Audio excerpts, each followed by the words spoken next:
So many of the complaints that I see about the capitalism and the free market economy are not problems that are caused by capitalism and the free market economy. Right. That's one of the problems that I have with the Occupy Wall Street movement. Right, they don't understand, like, trading the diffuse power of corporations who really have no power over your life. Apple's one of the biggest companies in the world. There's no power over your life. You don't like them, go buy a droid. There's nothing they can do to you. But when you trade that for the concentrated power of a government, you cannot escape, no matter what. You've made a devil's bargain there that you're going to want to take back relatively quickly.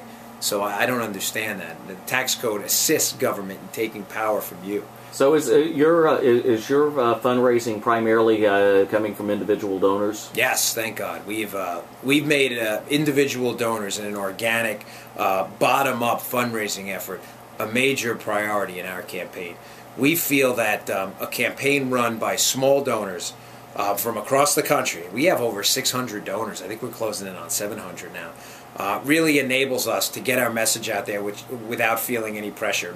We wouldn't succumb to any interest group anyway. I didn't leave my job as a Secret Service agent to run in someone's back pocket anyway, but we don't want that pressure being put on us. We've had, I think 80% plus of our donations have come from very small donors, which we really like. For us, it means a lot. It means our message is carrying too. Organic efforts have to mean something. So, it's a principled campaign. I think people see that.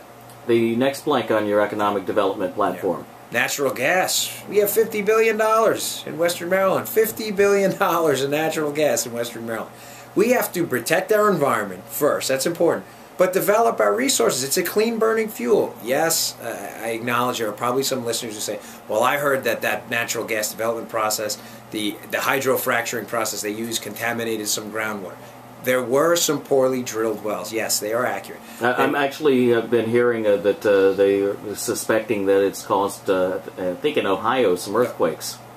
I didn't hear that, but I heard Wisconsin just released a study in Wisconsin. They found some contaminants in the wells, but what they found was that was not caused by the natural gas. And I don't own any stock, Keith, in any natural. It doesn't interest me. I don't have a natural gas car.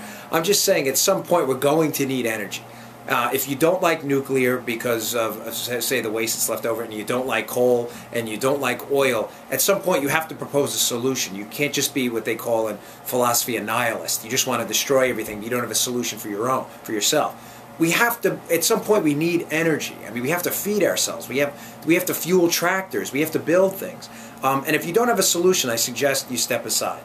Natural gas, when done properly and bonded, because if it is a poorly drilled well and they contaminate a water source, that company has to pay. They must pay. They must clean it up. There's no question about that. That's that fair playing field we were talking about. It's not fair to contaminate anyone's water, destroy anyone's property.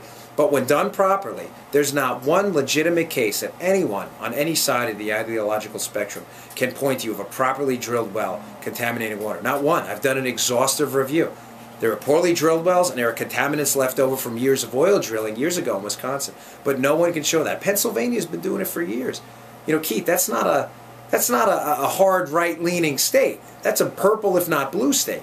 They've been drilling for years in the same Marcellus play we have, the Marcellus gas field in Garrett and Allegheny County.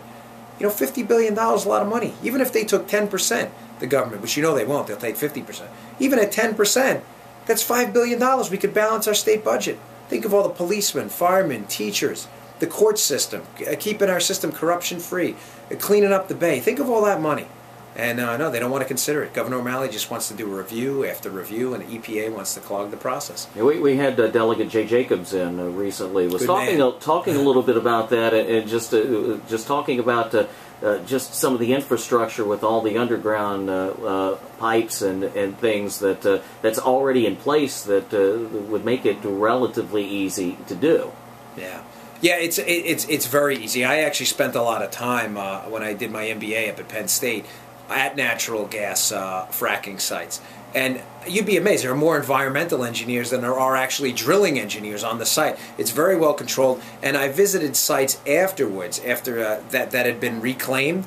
And the company's responsible for that, to replant the trees and restore it to as close to pristine condition as possible. And I challenge anyone to go out and look at some of those sites and tell me where the drilling occurred. You won't be able to see it because it doesn't look any different. They replant the trees. There have been some damaged areas, and again, those companies have to be responsible for that.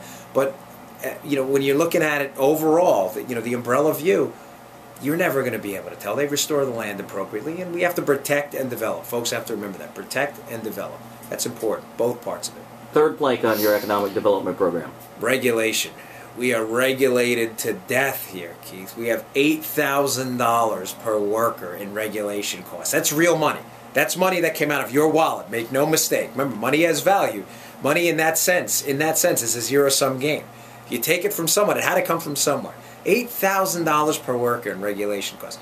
Again, no one's saying we don't need regulation that's fair and predictable. Nobody. I don't know any Republican, even the most ardent conservatives, who are ever saying we don't need regulation. No one's saying that. We're saying we've gone overboard.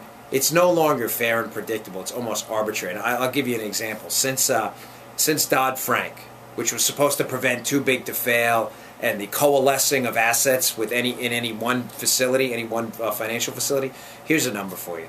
Before that, the top 10 banks, before Dodd-Frank, the top 10 banks had 55% of all the assets, all the capital, all the money in that class. That's a large percentage. They had over half. In 10 banks, that's it.